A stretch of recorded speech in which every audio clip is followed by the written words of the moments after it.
absurdo, de qualquer coisa racista. É disso que a gente está falando. Bom, dito isso, gente, não vou deixar o Guilherme aqui esperando, inclusive quero conversar com ele sobre isso, porque eu acredito que o que a gente vai conversar se esbarra um pouco sobre isso que a gente está conversando, né, Guilherme? Boa noite para você. Obrigada por atender aqui o meu convite e estar aqui conosco no Cultura Brasileira. Inclusive, eu me baseei para fazer a chamada dessa live, desse programa, como guerra cultural. De alguma forma, eu acho que essa notícia, né, e essa questão desse PL, lei anti-Oruan, essa criminalização do funk, passa por isso também, né, Guilherme? Quero te ouvir assim muito sobre isso, mas eu queria assim aproveitar e pegar já um pouco do. Você escreve bastante, fala bastante sobre as questões culturais, até porque, gente, deixe-me apresentar, inclusive, o Guilherme para vocês. Ele é professor de História e Teoria de Arte, crítico cultural. Ele criou a revista de crítica da Zibão. Ele é mestre pela Universidade de São Paulo, pela USP. Ele foi produtor cultural no SESC de São Paulo e atualmente ele é professor no Instituto de Artes da Unesp e pesquisa as relações entre formação, cultura e política. E aí, Guilherme, obrigada. Então, bem-vindo. Boa noite para você. Obrigada por estar aqui mais uma vez. Boa noite, Thalita. Obrigado. O som tá funcionando? Tá tudo certo? Tudo certo. Agradeço muito o convite. Você, o Mauro Lopes, enfim, pessoas incríveis aí. Esse programa maravilhoso. Longa vida esse programa, que está falando de cultura e de política. Faz muito tempo que a gente precisa de algo assim. E ao canal do Jones Manuel, fantástico, a Coral Brasil agora, também longa vida. Eu acho que vai ter o poder. Ele já está revolucionando a esquerda radical, mas tem o poder aí de revolucionar muito mais.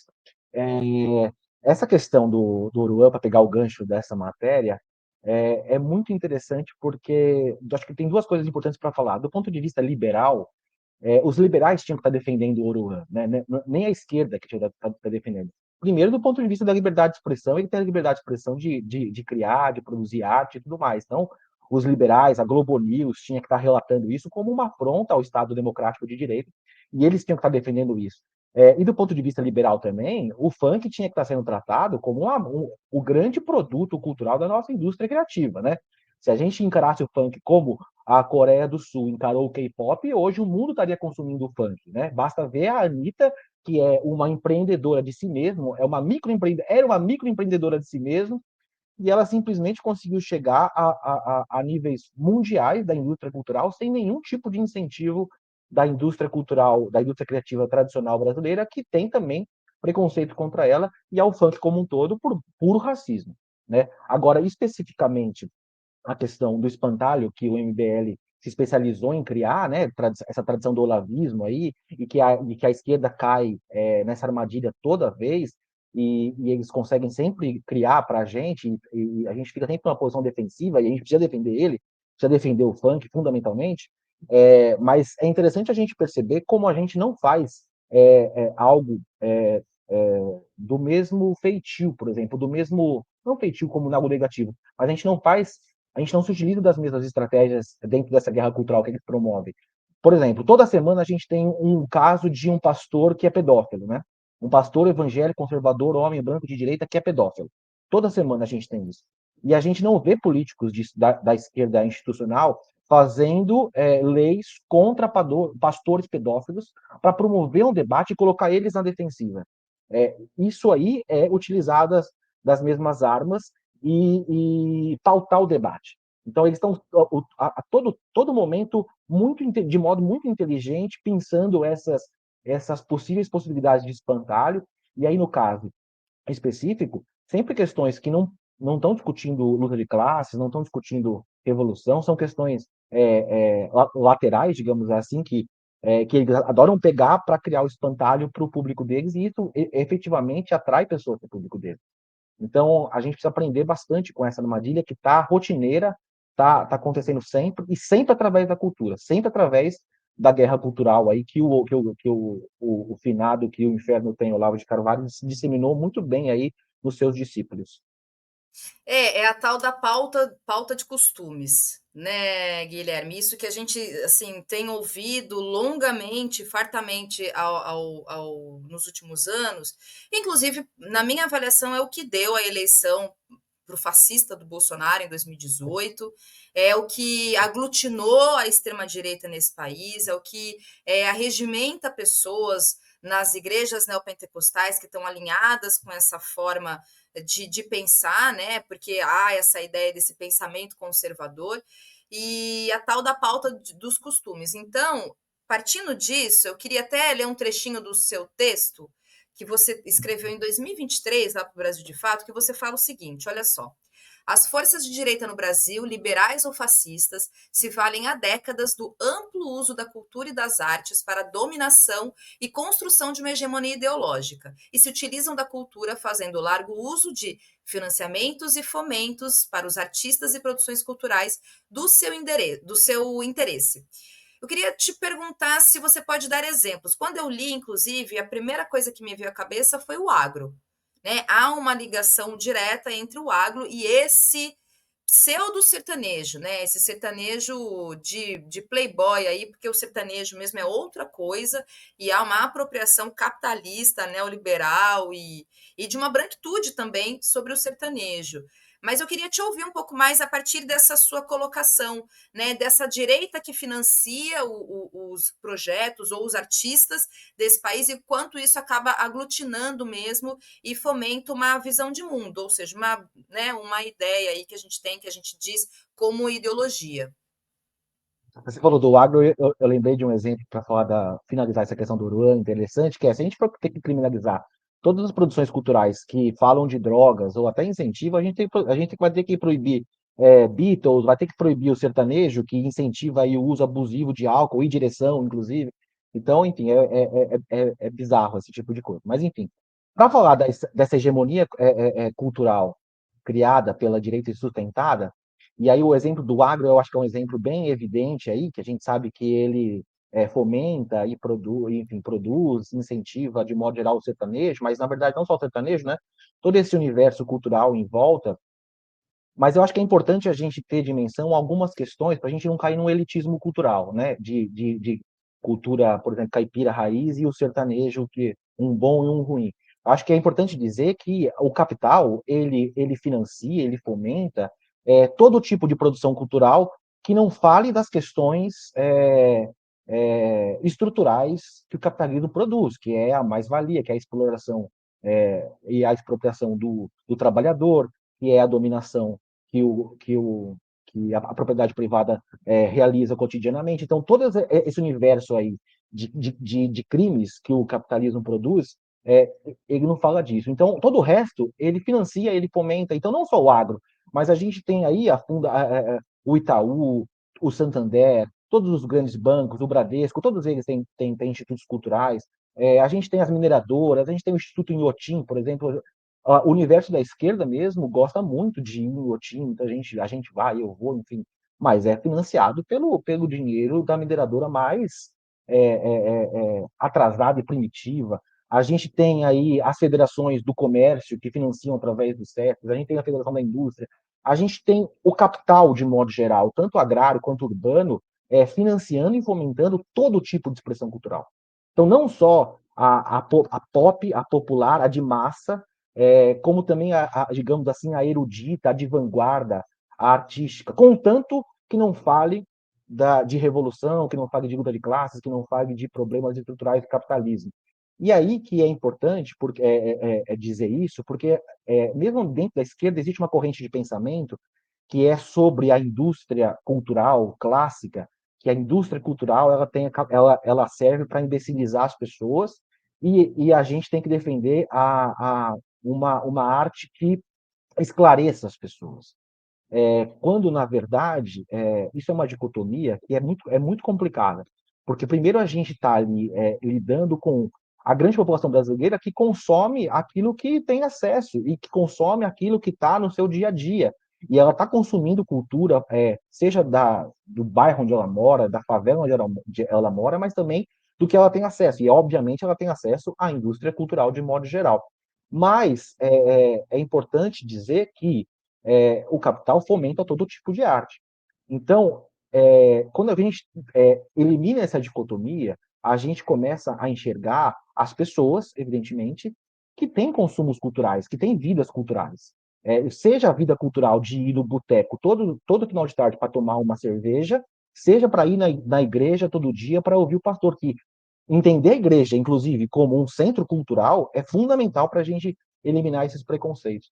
Então, quando a gente consegue não operar nessa dicotomia, a gente consegue perceber que, mesmo na arte erudita, na arte de vanguarda, na arte sofisticada, na arte que faz a gente pensar, ela também é usada pelo capital para invisibilizar os seus problemas e para distração. Então, ela está fomentando a todo momento. E aí é o nosso grande problema do Brasil, porque a gente tem uma camada de artistas, de trabalhadores da cultura, que são majoritariamente de esquerda, né? O Olavo de Carvalho estava certo nisso daí, mas que são empregados por patrões de direita. Então, quem dá emprego para o artista no Brasil são patrões de direita. Só que a gente vive hoje numa sociedade, e esses patrões de direita já censuraram, já proibiram, né? O próprio Roberto Marinho adorava falar que o Dias Gomes, os comunistas dele, ele cuidava bem pertinho, ele queria bem pertinho. Então, já foram censurados, violentados, mas hoje em dia, esses capitalistas, eles simplesmente vão selecionando os artistas que eles têm interesse e vão fomentando, e vão expondo, eles dão visibilidade, eles vão criando prêmios, eles vão criando uma série de estratégias para visibilizar aqueles que lhe interessam. E aí o trabalhador artista que está precisando sobreviver, obviamente, depende disso. Então, a gente tem uma questão estrutural no Brasil, e para quem pensa a esquerda radical, muito complexa, porque a gente tem artistas de esquerda, mas a gente não consegue financiar e fomentar e empregar os artistas de esquerda. Só o capital faz isso. E aí eles conseguem construir a hegemonia cultural, seja através da indústria cultural, seja através da arte de vanguarda, da arte experimental, da arte mais sofisticada, o que quer que seja. Eles estão ali o tempo inteiro, porque eles sabem que é através da cultura que você consegue ter relações afetivas para além das relações racionais. Então, é a cultura que há 300 anos tem essa possibilidade de mobilizar as pessoas afetivamente, não só racionalmente. Então, quer dizer, é uma estrutura muito poderosa para não mobilizar. O capital sabe disso. Bom, e aí, professor, você até apresenta alguns caminhos a partir desse diagnóstico que você está fazendo, né? Então, a gente tem uma grande questão, um grande problema aqui, que há uma classe artística, uma produção cultural que está atrelada ao capital. Em resumo, né? É isso que a gente está falando.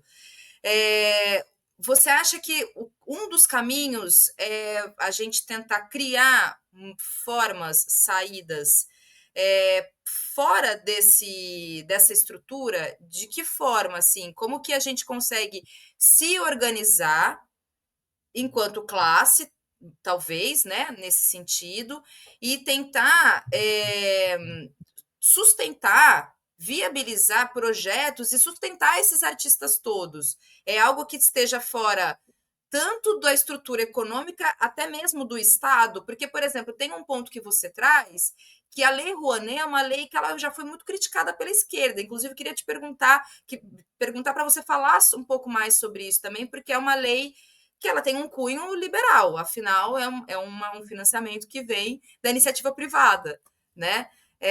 Então, são esses os caminhos que você, de repente, apresenta e que talvez a gente precise empreender, a gente precise projetar? Exatamente. Eu acho que assim, um exemplo maravilhoso é o próprio canal do Jones Manuel. Então, quer dizer, ele não está dependendo de uma estrutura pública, ele não está ligado a financiamento de partidos políticos de esquerda. A esquerda tradicional e mesmo a esquerda radical, ela sempre focou a sua discussão nas políticas públicas de cultura. E aí, o que a gente viu nos últimos 20 anos é que, por mais avançadas que sejam as políticas públicas de cultura, como os pontos de cultura, por exemplo, quando vem um governo de direita, ele rapidamente elimina tudo, ele eliminou até o Ministério da Cultura. Então, está mais do que na hora da gente retomar projetos que até existiram na década de 60, que são a própria esquerda fomentando, profissionalizando a produção cultural artística de esquerda. Sobre a Lei Rouanet, é importante dizer isso, a gente era os maiores críticos da Lei Rouanet.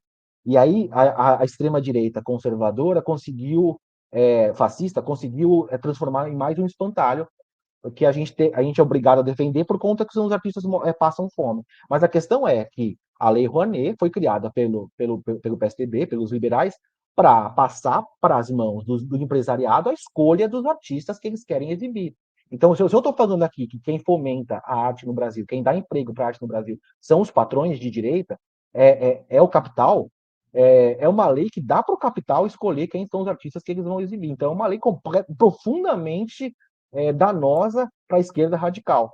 E aí, quando a gente vê o caso aí que teve agora do Ministério do Da novo cultura. orçamento desse ano, da cultura, com a redução da Lei Aldir Blanc, por exemplo, é uma outra defesa que a gente tem que fazer, mas o fato é que as leis de fomento, elas são leis que são neutras em termos ideológicos de esquerda, não são nem de esquerda nem de direita, elas são, do ponto de vista capitalista, leis de desenvolvimento, são leis desenvolvimentistas, essas leis de fomento, que estão ali para investir na economia da cultura. E a economia da cultura, como mostra a própria Fundação Itaú, o FGV, estou citando duas instituições do capital, mostra que cada R$ 1 investido em cultura, o retorno é de R$ 6.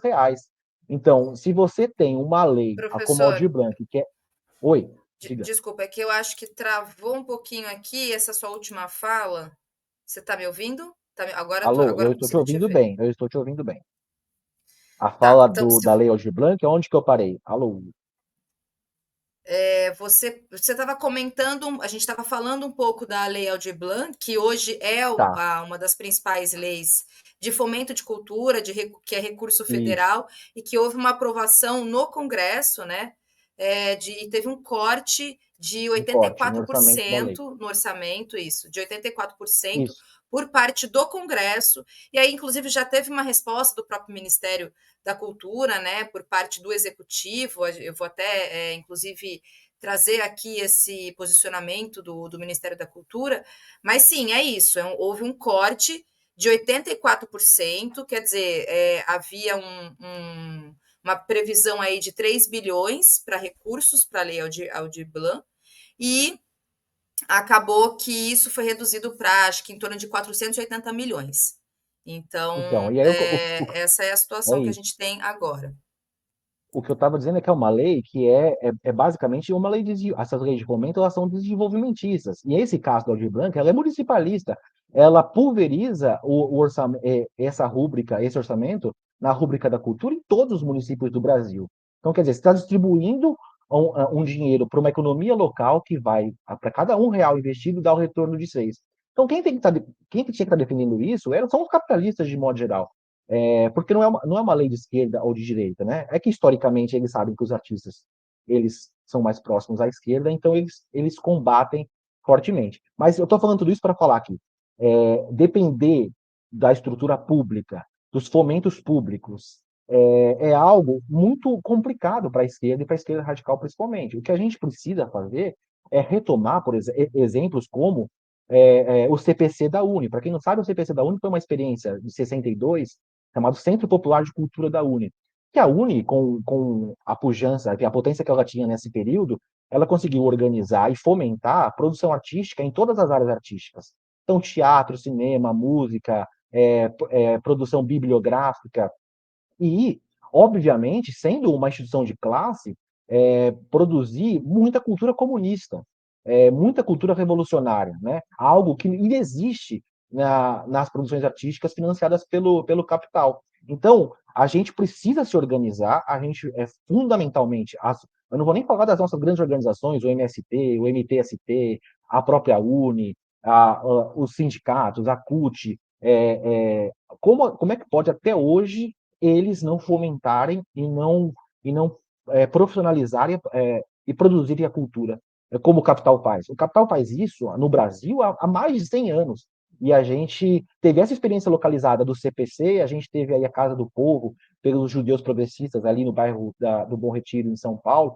São pouquíssimos episódios históricos e eles foram duramente combatidos pelo fascismo, porque eles sabem que eles tinham um potencial revolucionário. Na América Latina, por sua vez, a gente tem experiências muito interessantes. O próprio Partido Comunista Chileno, na década de 60, ele tinha uma gravadora, então todos os grandes álbuns da música nova chilena, do Vitor Jara, da Violeta Parra, do Inti Limani, eles foram produzidos pelo Partido Comunista Chileno. o próprio, na Nicarágua também, a gente tem exemplos de discos, por exemplo, no auge da Revolução Sandinista, dos irmãos Mejia Godoy, que eles produziram um disco chamado Guitarra Armada. Cada faixa desse álbum, tá na internet aí, pesquisem, Guitarra Armada, Irmãos Mejia Godoy. Cada faixa desse álbum ensina a usar um armamento para a revolução, porque eles sabiam que as pessoas que estavam fazendo a revolução eram analfabetas, e elas precisavam ser orientadas, educadas com o manejo das armas e dos explosivos caseiros. Então você imagina, a esquerda ali conseguiu se organizar e fomentar a produção artística a ponto de lançarem um disco que foi disseminado nacionalmente, que o povo revolucionário e analfabeto conseguia ouvir e aprender a atirar, aprender a fazer um explosivo caseiro para a revolução. E aí, essa é a questão. Eu não estou mais falando de uma arte se é sofisticada ou uma arte popular. Eu estou falando de promover arte que dialogue com o povo. Se o povo, se os pobres, se a massa tem determinado gosto cultural, eu preciso dialogar com esse gosto cultural. Eu preciso fomentar esse diálogo, seja no funk, seja no sertanejo pop, seja no sertanejo pop. Por que o MST até hoje não fez um concurso incentivando a músicas contra o agronegócio dentro do sertanejo universitário? Por que não fez até hoje um concurso com um festival de composição contra o latifúndio, contra o agro, enfim. Então, quer dizer, a gente tem muita possibilidade porque a gente não atuou nesse campo. E aí a gente fica de 4 em 4 anos demandando um universo absurdo de políticas públicas que historicamente estão atreladas ao capitalismo, seja liberal, como a Lei Rouanet, ou seja desenvolvimentista. Bom, e aí você entrou num outro ponto também que eu queria muito te ouvir, professor. Inclusive, né, você até deu uma grande ideia aqui pro MST, por exemplo, né, de promover concurso de composições aí, festivais de música que seja, para combater o latifúndio, o agronegócio e até esses artistas, vou falar do sertanejo em si, porque a gente sabe que esse é uma grande bandeira e, por que não dizer, um panfleto da extrema-direita brasileira que está, inclusive, promovendo politicamente uma figura como Gustavo Lima. Essa semana ele já disse que não vai ser candidato, que desistiu da candidatura. Mas, assim, você vê que acaba, mesmo sem trazer um conteúdo em si politizado, político, que defenda isso ou aquilo, essa ou aquela bandeira, apesar de ter no seu, discursivamente, através dos seus artistas, a gente sabe muito bem quais são os posicionamentos ideológicos desses artistas, como a figura do Gustavo Lima, e que são financiados por recursos públicos, inclusive. Vamos lembrar que há muitas prefeituras que promoveram shows do Gustavo Lima, shows milionários, inclusive, e aí a gente não tem uma resposta. Né? Acho que é nesse sentido que talvez você queira, que você está colocando aqui. E aí, esse é meu questionamento aqui que eu queria conversar contigo, professor, porque o que a gente tem, e eu quero realmente discutir fartamente aqui no Cultura Brasileira sobre isso, dentro do nosso campo da esquerda, muito juízo de valor, muito moralismo em relação à cultura pop brasileira, e que é algo que eu defendo muito para dizer, olha, gente, queiramos ou não queiramos, a classe trabalhadora escuta sertanejo, dança funk e escuta sertanejo. Essa é a nossa realidade, essa é a nossa cultura. Se a gente vai pensar em revolução socialista, a revolução socialista ela é brasileira. Então a gente tem que trazer junto a nossa classe trabalhadora para a gente pensar, projetar e promover a revolução. Isso não vai É acontecer se martelo, a gente martelo e facão, não martelo e foice. Foice é para cortar o trigo, o facão corta a cana. Justamente. E aí, professor, olha só, você dá alguns apontamentos aqui, né? Apresenta alguns caminhos nessa encruzilhada entre iniciativa privada e a instituição, né? Que dentro de um recurso que está muito atrelado ao Estado. E só que a gente tem nessa discussão toda esse moralismo, né? Esse juízo de valor sobre o gosto da classe trabalhadora. A classe trabalhadora gosta de pagode, gosta de sertanejo, gosta de funk. Thalita, Que... essa. Desculpa, não, conclua. Não, por favor, é isso que eu queria te Eu ouvir acho que é mesmo. essa questão. Essa questão é fundamental. Quando eu falo assim de fomentar a cultura, de profissionalizar, de dar emprego, A gente fica pensando no cinema, nas grandes, gravar um álbum. Eu dei alguns exemplos aí do álbum, da área da música, mas quando eu falo de cultura, eu estou falando sobre o seguinte, sobre o cultivo, cultura como cultivo de relações interpessoais, durante um tempo. E aí, esse cultivo de relações, eu estou falando do bar da esquina. Aquilo ali é cultura. Eu estou falando da igreja evangélica, aquilo ali é cultura. Eu estou falando de qualquer, obviamente, manifestação artística. Aquilo ali é cultura. Então, assim, o que o Jones Manuel fez, construindo esse canal, e aí, para usar o exemplo dele, de auto-organização, de perceber como dá para ir para cima, se auto-organizar, sem depender dos partidos tradicionais, é, comparem aí com a história do PSTU, por exemplo, com todo respeito ao PSTU, os companheiros do PSTU, mas a esquerda radical tradicional, digamos assim, está há anos sem conseguir expandir as suas ideias, ampliar os seus filiados. O Jones Manuel conseguiu em pouquíssimo tempo identificar que é preciso adentrar no debate cultural. Que recurso que eu tenho? A internet? Então eu vou usar a internet. Que recurso que vocês aí que estão ouvindo no interior do Rio Grande do Sul, no interior, ou na capital de Vitória, eu não vou ser preconceituoso contra o interior, porque eu estou no interior, contra as capitais também. Está aí na capital de Vitória, ou está na Avenida Paulista, você que está aí, que recurso que você tem? É muito pouco para se organizar. É para fazer uma roda de samba por mês, que seja. É entender quais são as manifestações culturais do local, do território e das pessoas com que você está querendo dialogar e promover ali um contato. A maior rede de centros culturais espalhados no Brasil em capilaridade se chama Igreja Evangélica. Toda cidade do Brasil tem uma igreja evangélica que reproduz um discurso atualmente fascista. Eles estão reproduzindo. Temos exceções incríveis. O próprio Mauro Lopes, que é um grande conhecedor da tradição religiosa brasileira, sabe muito melhor do que a gente sobre isso. Mas o fato é que em cada lugarzinho ali, ó, eles constroem um lugar para dialogar com o pessoal. Se é cadeira de plástico, é cadeira de plástico, não é um filme de Hollywood. Claro que quando a gente vê um filme desse, que teve muito êxito no diálogo com quem ele queria conversar, que era a classe média, e falar sobre o militarismo, você fala, gente, vai ter milionário, como é que eu vou fazer uma produção cultural dessa? Não, eu estou falando da sua realidade, do seu lugar de militância, do seu lugar de convivência, porque cultura é cultivo. É as relações de pessoas que eu tô convivendo durante um ano, durante muito tempo. E aí, por que isso é importante? Porque na hora dos movimentos políticos, das decisões políticas, essa relação de afeto que eu criei é fundamental para eu influenciar. Eu vou dar um exemplo, só para concluir, estou falando bastante, eu vou dar um exemplo que até um amigo aqui de Ribeirão Preto que me deu. Ele falou o seguinte, Guilherme, eu vou numa barbearia, ele tem barba que nem eu vou numa barbearia aqui em Ribeirão Preto, e essa barbearia, o dono dela, acabou de ir num encontro de barbeiros do Brasil inteiro. Sabe quem que falou nesse encontro? Eu falei, como assim encontro? Era um encontro de motivação, empreendedor, dos barbeiros e tal.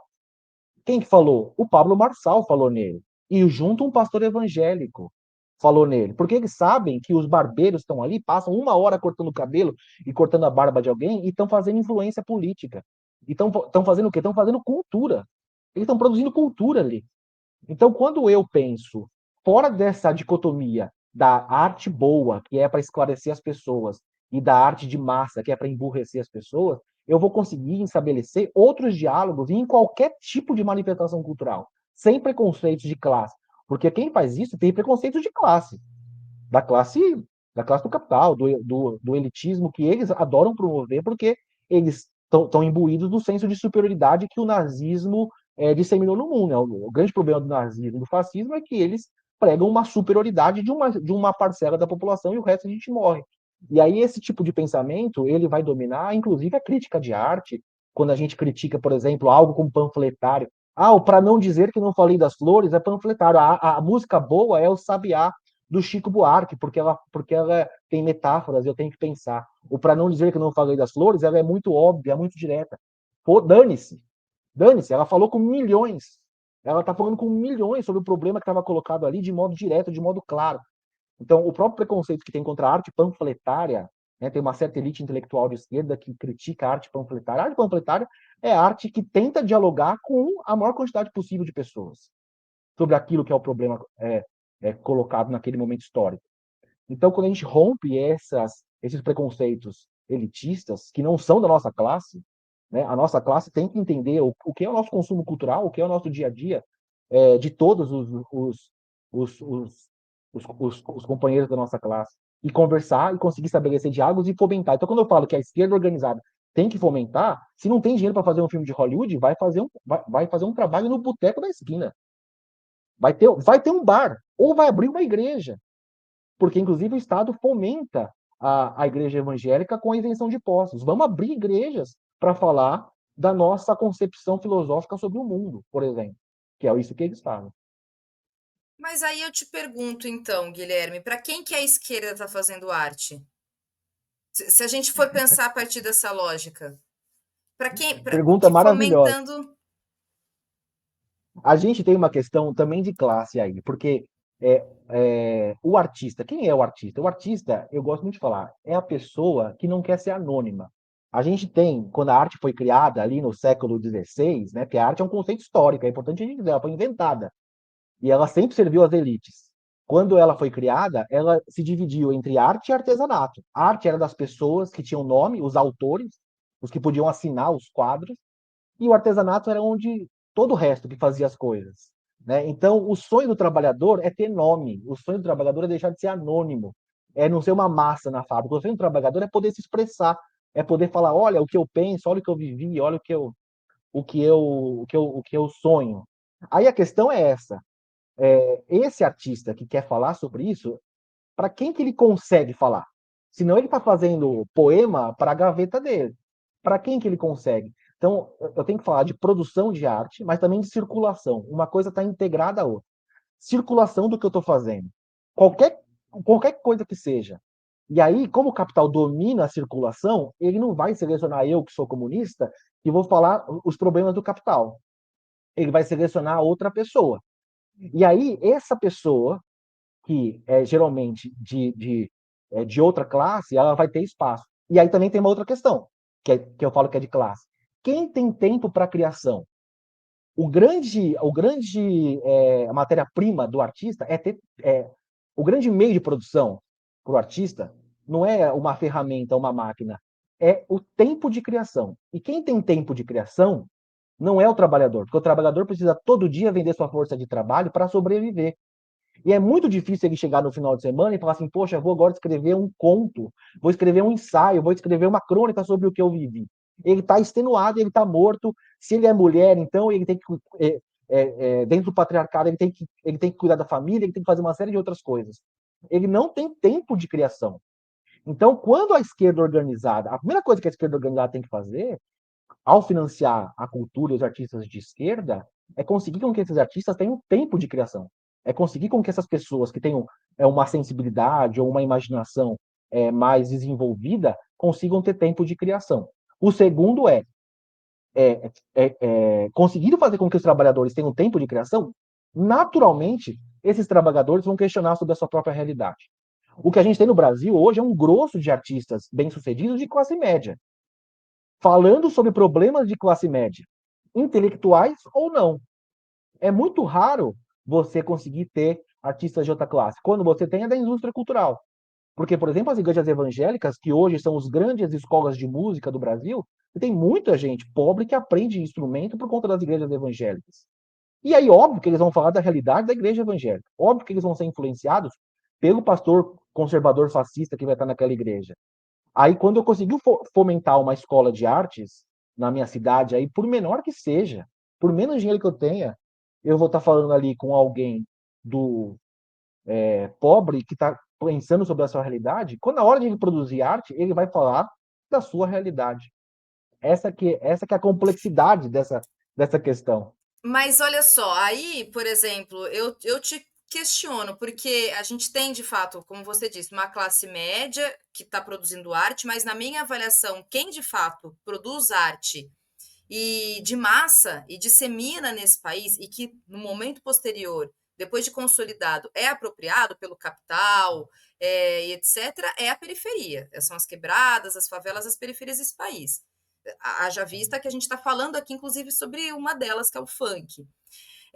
Porque aí o que a gente tem nesse sentido é que quando essa arte ela vem dessa classe, desse grupo social, digamos assim, ela é criminalizada, justamente porque ela está contando a realidade que está ali presente, né? Como eu disse, a gente tem isso na nossa história. A gente teve o samba, teve o rap e agora tem o funk, barra trap também, que é o que está aí.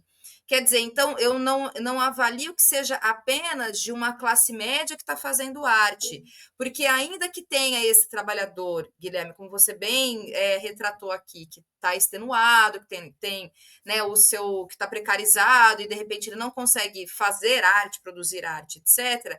Mas a gente também tem esses trabalhadores, essa juventude que talvez ainda não entrou no mercado de trabalho ou está junto com o seu trabalho precarizado e etc., produzindo arte a partir da sua realidade, que é justamente tudo aquilo que a gente vê de criação dentro desses espaços, favelas, quebradas, enfim, periferias e subúrbios desse país. A gente também tem essa dinâmica, e aí ela é criminalizada. Perfeito. Mas eu só queria falar da especificidade da música.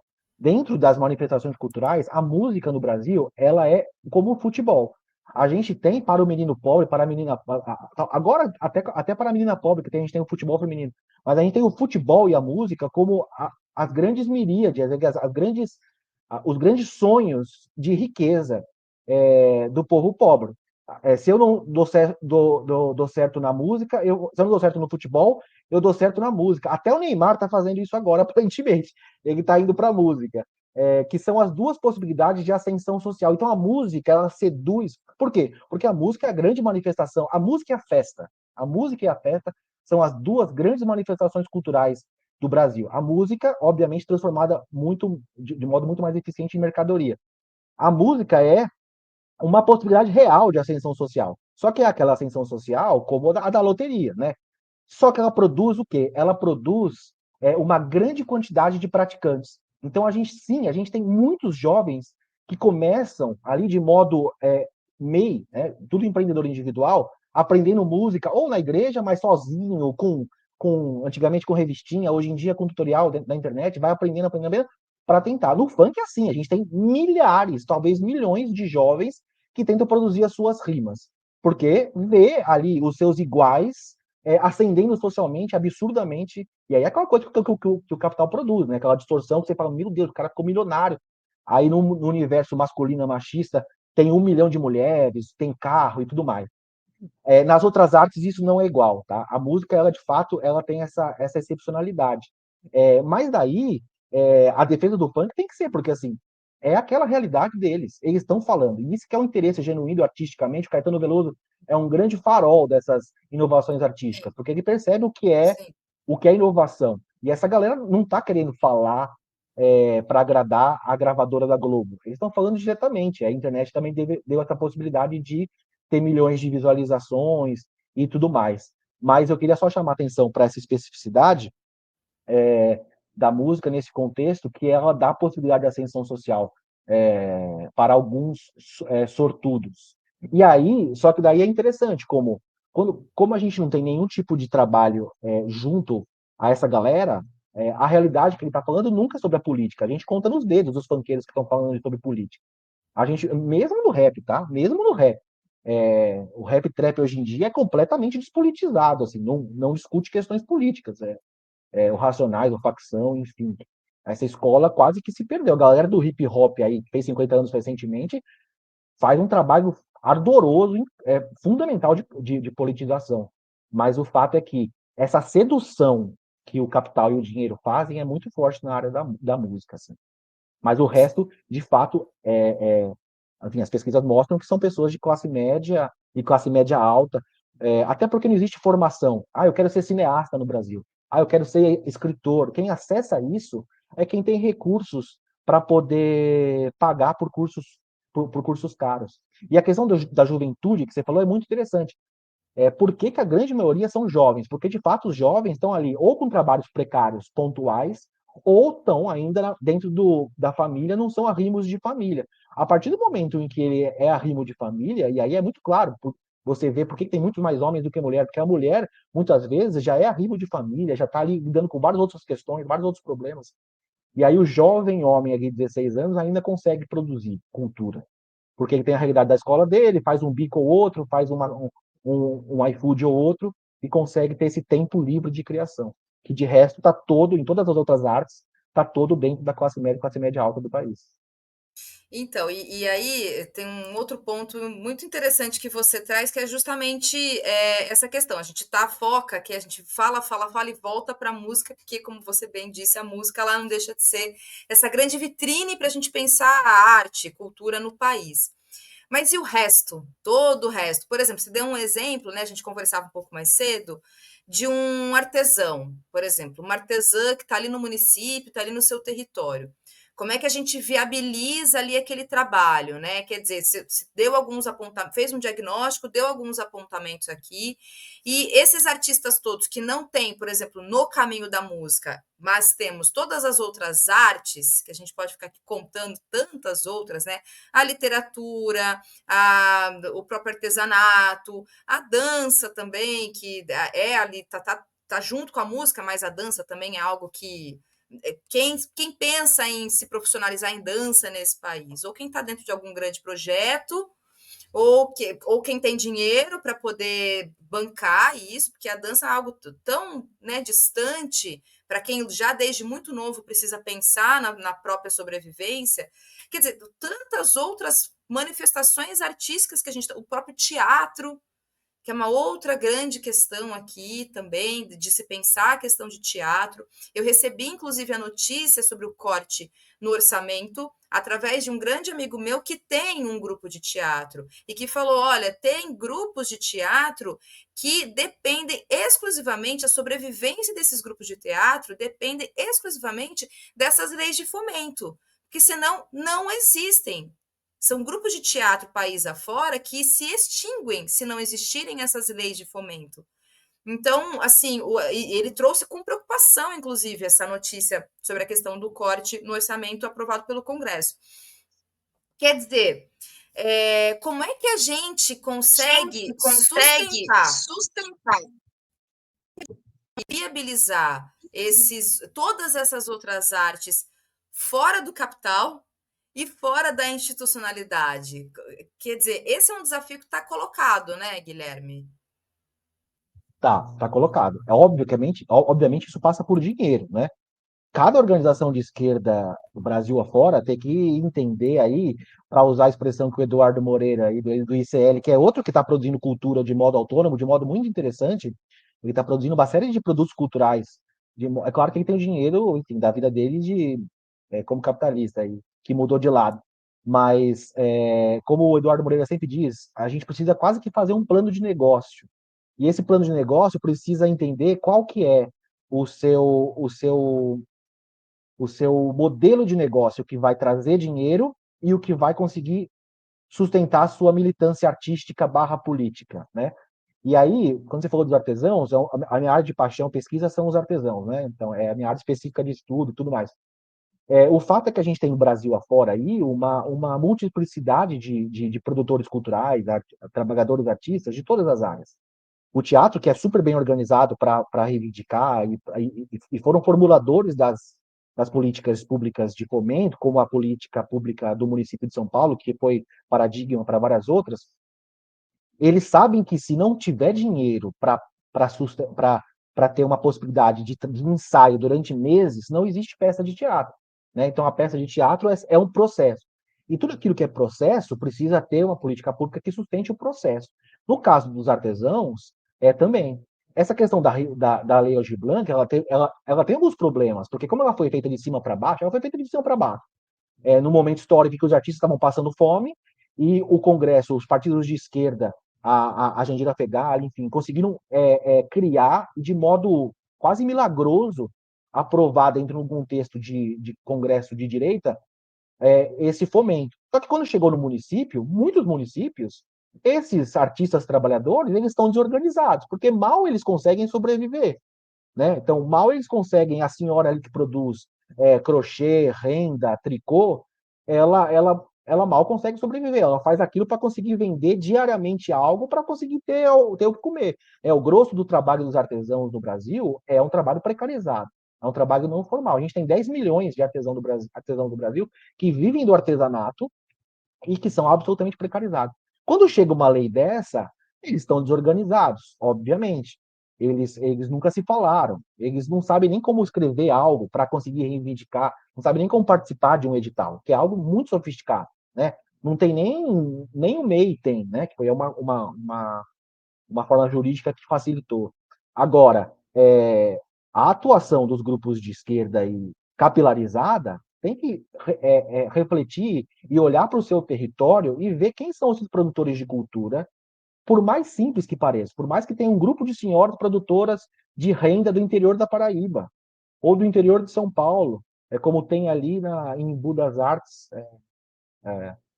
as rendeiras de renda sol. Então, entender quem são essas pessoas e se aproximar e conseguir estabelecer um diálogo, se você não faz parte ou não, e ver como é possível fomentar, como é possível pagar pelo trabalho dessas pessoas. Isso vai criando relações por menor dinheiro que esse grupo político de militância tenha. E aí, junto desse financiamento, vai a organização, vai a politização, vai a relação de afeto, que é fundamentalmente política. Porque, de fato, todas essas manifestações artísticas, elas têm muito menos condições de ascensão social, do capitalismo comprar e você ficar bilionário. Mas são manifestações artísticas que, uma hora ou outra, vão poder refletir sobre a vida dos pobres, da classe trabalhadora, ou pelo menos dar mais dignidade. Pelo menos dar mais dignidade para a classe trabalhadora, produzindo coisas por elas mesmas, sem depender da empresa do patrão, né? Todos os artistas são empreendedores de si mesmos, para usar a linguagem que o capitalismo colocou. Os artistas, eles não. Quem se autoformou artista, ou quem fez faculdade de artes, não fez isso para poder trabalhar numa empresa de artes. Fez isso para poder produzir os próprios trabalhos. E aí a complexidade da sustentação econômica. O governo, historicamente, não tem condição de fazer isso, o capital só se interessa por algumas coisas, e aí a esquerda tem que estar próxima.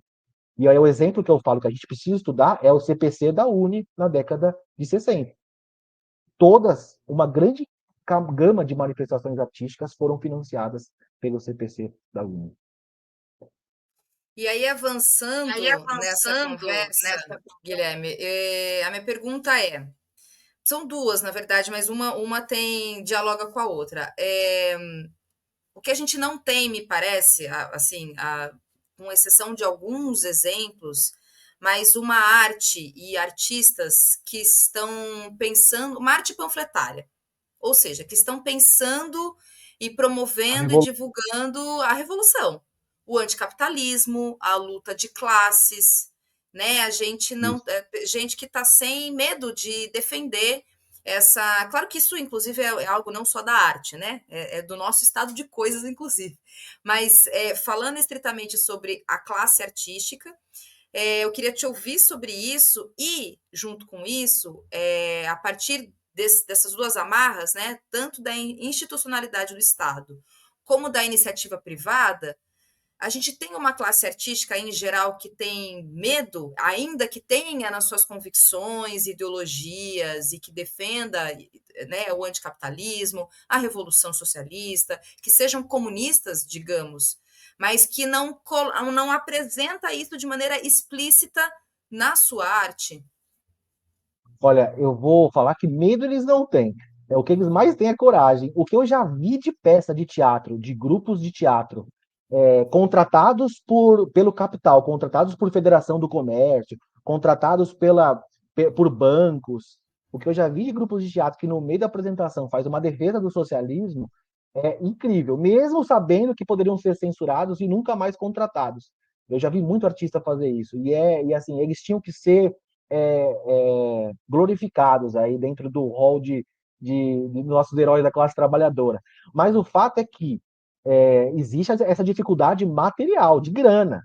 Então, eu vou te dar um exemplo bem importante, que quando não precisa de muita grana, os nossos artistas conseguem ser revolucionários, anticapitalistas, socialistas, comunistas, que é o meme.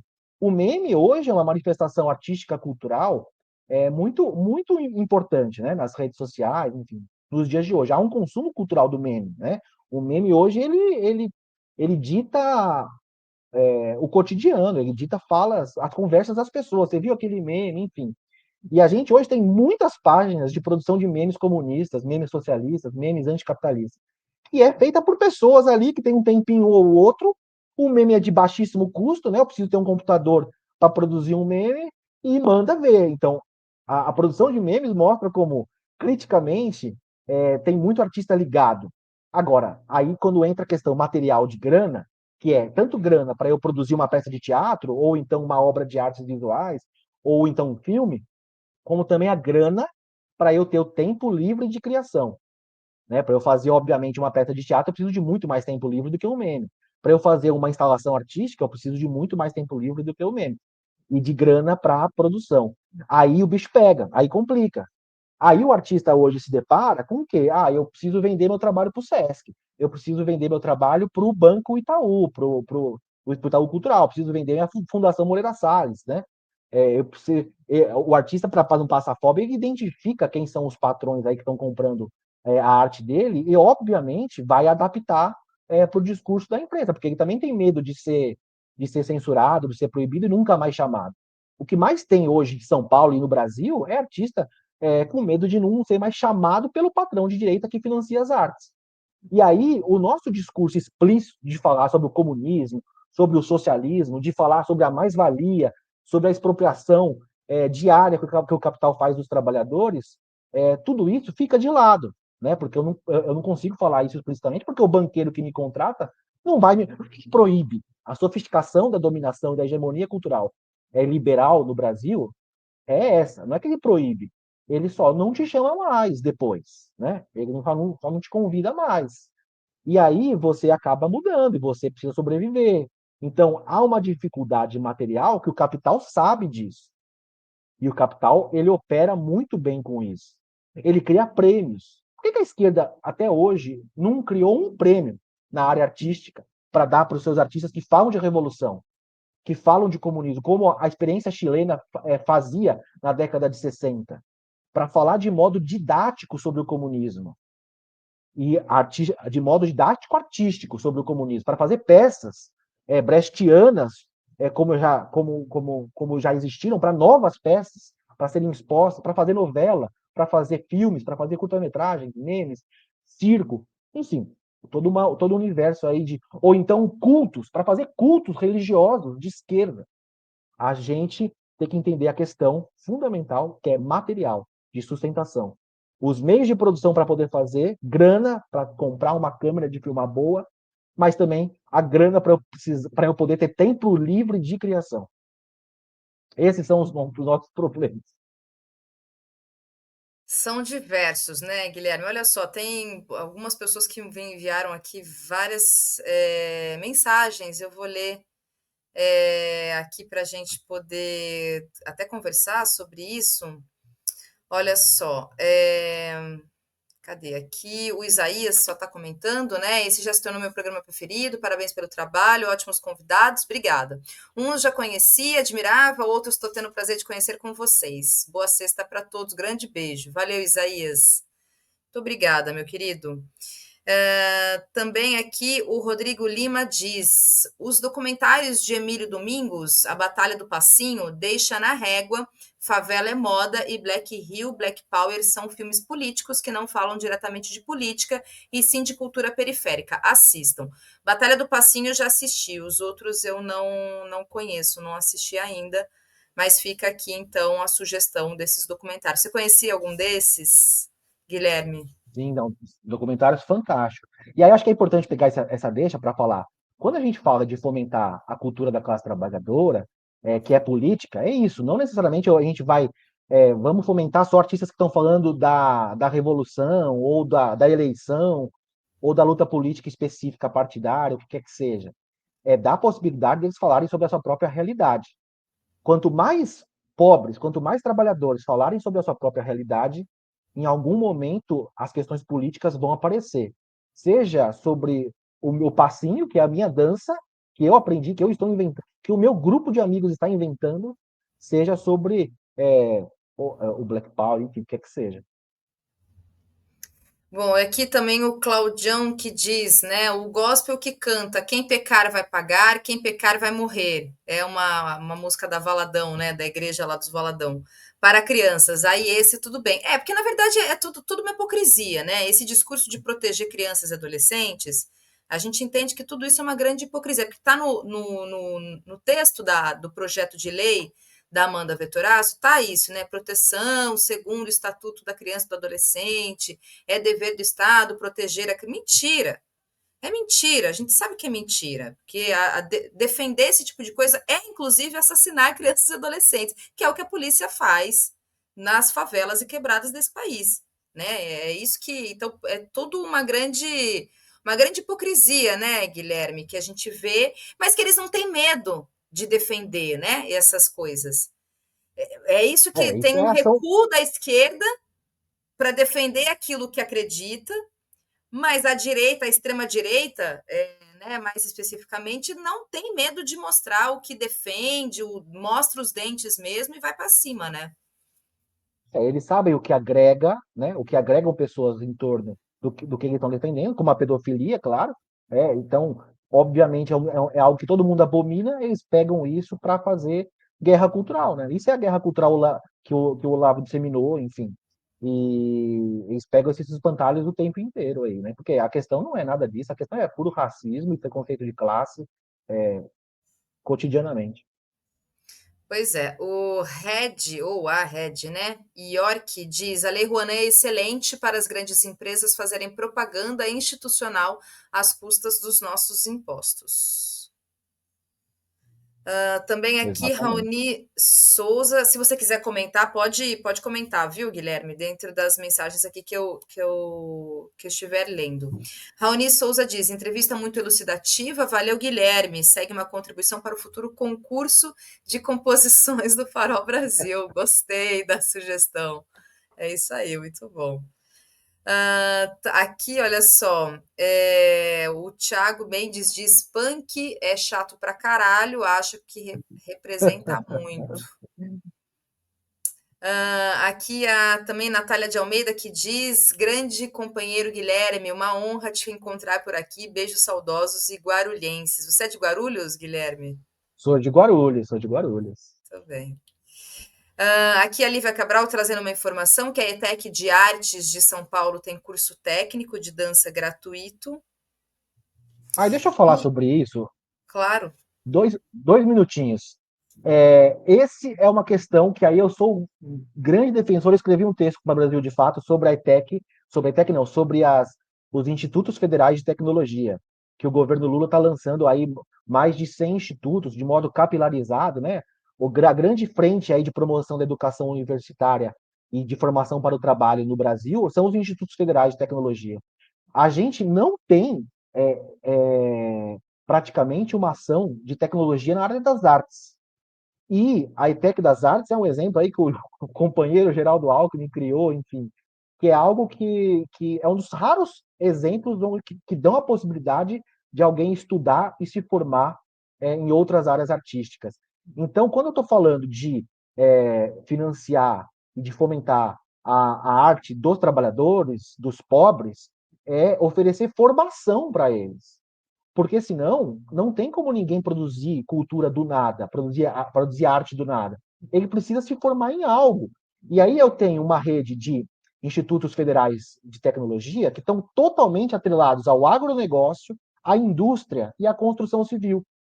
Eu tenho eu vou te falar dados que é da minha pesquisa, menos de 1% de cursos ligados à economia criativa, à indústria cultural. Nem a indústria cultural mais capitalista do mundo, nem essa é atendida. Se eu quero ser roteirista no Brasil, que é uma área que, assim como a música. Alô, vocês estão me ouvindo? Vocês estão me ouvindo? não, tô ouvindo sim. Se eu, quis- Se eu quiser ser Estamos. roteirista, que é, assim como a música é uma área que tem muita ascensão social, você pode trabalhar como roteirista para o mundo inteiro sem sair lá de Guarulhos, por exemplo, eu não tenho onde me formar. Não existe curso público de roteiro no Brasil, para ser roteirista no Brasil. Então, eu escrevi um texto falando sobre os institutos federais de tecnologias das artes. O PT aí, o nosso partido, grande partido de centro-esquerda institucional, precisa perceber que se a sua base aí é formada por muitos artistas e tudo mais, esses artistas não têm onde se formar. Se eu quero ser técnico na área do cinema, eu não tenho onde me formar. E por que o técnico é importante? Eu estou falando especificamente esse que a ITEC das Artes oferece para o adolescente, uma categoria de curso que se chama curso médio integrado. É ali que o adolescente vai conseguir estudar e fazer um curso profissionalizante, num momento da vida dele onde ele consegue se sustentar. Esse curso, ele estrategicamente para a esquerda é muito importante. O curso médio integrado, onde você vai estudar e se formar para o trabalho de modo integral. E é uma possibilidade de inserção no universo do trabalho, ganhando muito mais do que ser um entregador do iFood. E aí, 1% dos cursos, menos de 1% dos cursos, eles são voltados para a área artística. E não, eu digo mais, o curso que é mais oferecido no Brasil, nos Institutos Federais de Tecnologia, qualquer, decoração de interiores. Decoração de interiores. Não é canto, não é instrumento musical, que é a manifestação cultural mais importante do Brasil. Muito menos, não é nada da área do audiovisual, das tecnologias, não é da área do roteiro, não é muito menos na área do artesanato. A gente tem pouquíssimos cursos, por exemplo, para formar artesãos da cerâmica, do couro, da madeira. Então, esse é um problema grave que a esquerda não acordou. A gente poderia ter aí, em vez do Lula anunciar o Instituto Federal de Tecnologia, anunciar um Instituto Federal de Tecnologias das Artes em cada estado, por exemplo, que fosse um só. Isso já teria um impacto muito grande na possibilidade da classe trabalhadora aprender e se formar dentro da área artística. Porque senão, o adolescente que está se formando vai trabalhar no iFood. Quando chega na faculdade, até tem faculdade da área de artes, mas quem chega na faculdade é quem já tem mais grana. As cotas ajudaram? Ajudaram.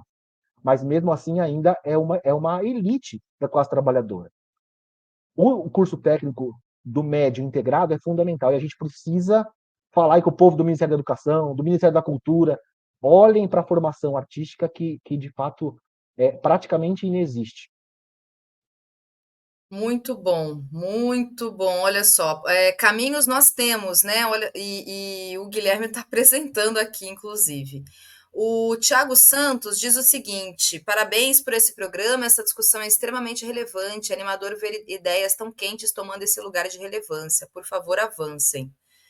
Valeu, Tiago. Muito obrigada. E, Guilherme, eu quero muitíssimo, muitíssimo que você volte para a gente poder discutir, conversar mais. Eu falo muito, Inclusive, Thalita, você tem que me cortar aí, que eu falo que é não, uma de forma desgraça. alguma. Não, inclusive para a gente se aprofundar mais sobre essa questão dessas ETECs, né, para a classe artística, aliás, para a classe não, para a formação artística, na verdade, né, para fomentar que uma juventude venha e se profissionalize a partir das artes. Eu costumo dizer que quando a gente pensa em educação, ela tem que estar fincada em três fundamentos, três bases. A ciência, evidentemente, o esporte e a arte. Educação, para mim, ela tem que estar. Eu não sei se você concorda comigo, se você quer acrescentar a partir disso, mas se a gente está pensando em educação, e é uma educação, inclusive, que não pense, aí, claro, aí a gente está partindo muito daquilo que a gente tem como projeção e sonho, que é uma educação que não vise apenas o ser humano para o mercado, né? Que ele vire apenas alguém ali para ser mais um trabalhador que vá vender sua força de trabalho, mas que ele possa ter alternativas para além desse ou daquele curso, como você diz, do design de interior. Olha só que informação importante, porque isso é um paralelo, sei lá, da grande área de arquitetura, o design de interiores. Não sei. Reflete, reflete essa visão elitista dessa possibilidade de trabalho. O design de interiores é um lugar que dá para trabalhar ganhando muito dinheiro, mas isso, na verdade, não está baseado em nenhuma fundamentação da economia da cultura. Não tem isso. É muito triste a escolha dos cursos e tudo mais. Né? É uma área que eu pesquiso, eu sei como é que funciona toda a escolha, o funcionamento e tudo mais, mas é curioso perceber que é um curso que é absolutamente feito para uma elite, né? Quem consome o designer de interiores é uma elite, né? E não a classe trabalhadora. Enquanto existem muitas outras áreas da economia da cultura que a classe trabalhadora produz e consome e simplesmente a gente não tem informação na área. Mas eu concordo absolutamente sobre educação. ciência, cultura e esporte. Um pequeno exemplo, tem um artista, eu sou da área de artes visuais, né? Tem um artista visual, um pintor chamado Volpe, né? Não sei se todo mundo conhece aí, tem um nome importante da pintura brasileira e tudo mais, mas não só ele, como muitos artistas que viraram pintores famosos daqui de São Paulo, todos eles eram imigrantes pobres que chegaram no começo do século e eles estudaram numa escola chamada Escola Profissionalizante de Meninos do Brás. E eles eram pintores de parede. Eles se formaram dos 13 aos 16, 17 anos, pintores de parede ou pintores de tabuleta, como se falava antigamente, que era quem pintava as fachadas das lojas. E aí, com grana, podendo trabalhar com pintura todos os dias, esses artistas começaram a pintar as outras coisas, aquilo que eles viam, e começaram a contar suas histórias. Então, olha como é importante a gente pensar na sustentação material dos artistas trabalhadores, né? Então, aí no caso, um artista que hoje é renomado, custa milhões as obras dele, ele começou fazendo um curso profissionalizante no Brás para ser pintor de paredes e pintor de tabuleta. Olha que coisa curiosa. E hoje em dia, a gente tem uma política pública de âmbito nacional que simplesmente ignora a economia da cultura, sendo que é nela que tem muita potência para esses trabalhadores virarem artistas que vão aí falar sobre a sua realidade, denunciar a sua realidade. E aí sim, depois de muitos fazendo a mesma coisa, produzirem arte revolucionária. Falar sobre o comunismo, sobre o socialismo e contra o capitalismo. Muito bem. Guilherme, obrigada. Então, até a próxima. Quero te ver em breve, com certeza, falar contigo novamente. Até. Obrigada. Tchau, tchau. Obrigado, Thalita. Tchau.